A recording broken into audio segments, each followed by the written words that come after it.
पूरा इलाका कांप उसके ठीक बगल में आकर गिरती है। कॉन्ग गुस्से से पागल हो चुका है। वह टाइटन के नुकीले सींगों को पकड़कर उसे जमीन पर पटकने की कोशिश कर रहा है। अब मुकाबला और भी हिंसक हो गया है। कॉन्ग टाइटन एक्स को अपने मजबूत हाथों से दबोच लेता है और दोनों के बीच गुत्थम गुत्था शुरू हो जाती है।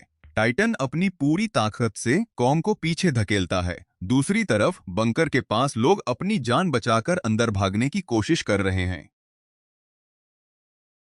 इंसान बंकर के भारी दरवाजों की तरफ दौड़ रहे हैं, जबकि उनके ठीक पीछे इन दो दिग्गजों की जंग धरती को हिला रही है। अचानक टाइटन की बॉडी से बिजली जैसी तरंगे निकलती हैं और एक शॉट सीधे बंकर के कंट्रोल सिस्टम पर लगता है। बंकर के अंदर स्क्रीन्स लाल हो जाती हैं। Power overload. अंदर भगदड़ मच गई है। बंकर के अंदर लोग सीढ़ियों पर गिरते पड़ते बच रहे हैं।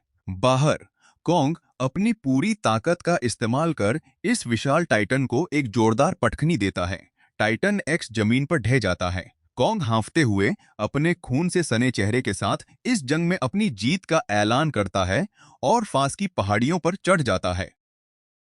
कॉन्ग पहाड़ी की चोटी पर बैठकर नीचे अपनी इस जीत को देखता है। बंकर के गेट धीरे धीरे खुलते हैं और डरे हुए लोग बाहर आकर देखते हैं कि टाइटन एक्स अब शांत हो चुका है। यह कॉन्ग की ताकत और इंसानों की किस्मत का एक ऐसा मेल था जिसने आज एक बड़ी तबाही को टाल दिया।